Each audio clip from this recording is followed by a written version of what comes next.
Bonjour mes amis tricoteuses. Aujourd'hui, je vous propose de faire un montage avec un e-cord dans le bas de votre projet. Je vous propose de faire ce genre de montage-là quand vous ne souhaitez pas que ce soit hyper flexible, que vous voulez qu'il y ait quand même une élasticité moyenne.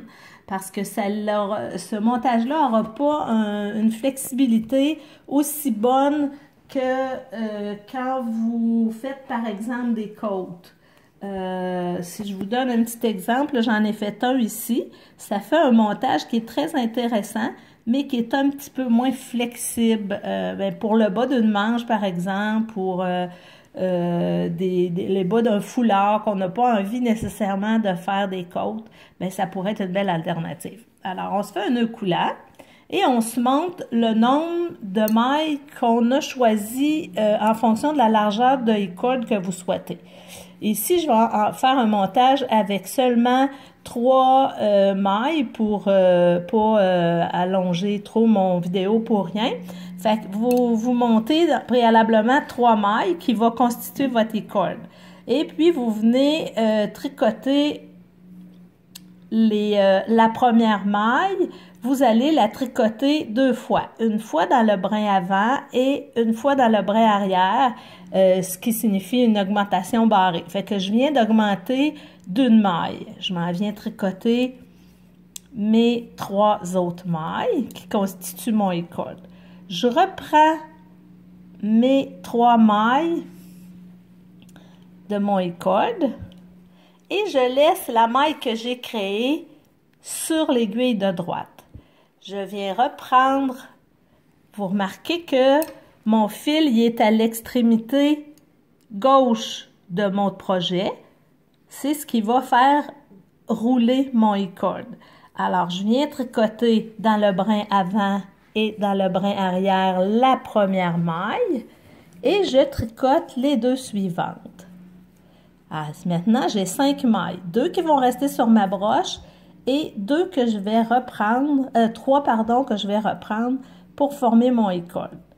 Alors, je refais une augmentation et c'est comme ça que je vais monter toutes mes mailles une à une en reprenant toujours les 3 premières. Je reprends mes 3 premières. Je suis rendue à 3. Je vais me former une 4e maille dans le brin avant et dans le brin arrière, comme ceci, puis je tricote les 2 dernières. Je ramène mes 3 mailles, je tricote dans le brin avant et dans le brin arrière, et je tricote les 2 dernières. Voyez-vous, on commence à avoir notre petit cordonnet qui se forme progressivement. Je vous le fais une dernière fois.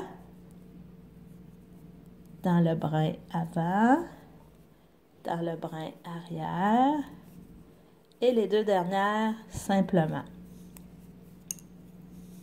Comme ceci. Je les ramène.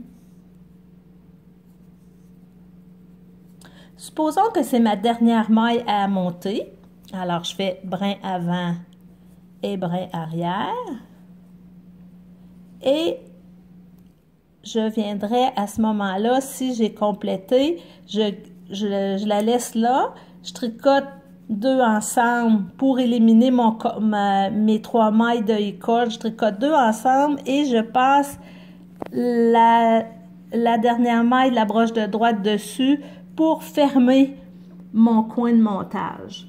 Alors là, ça, ce serait mes mailles pour commencer mon projet. Et puis, j'aurai mon petit e-cord dans le bas qui fait une bien plus belle finition que de venir faire un e-cord autour d'un projet, autour d'un foulard ou quelque chose comme ça par après. Ça fait jamais une finition aussi raffinée que si on le fait à même notre montage. Alors, je vous souhaite bonne chance et je vous souhaite un bon tricot.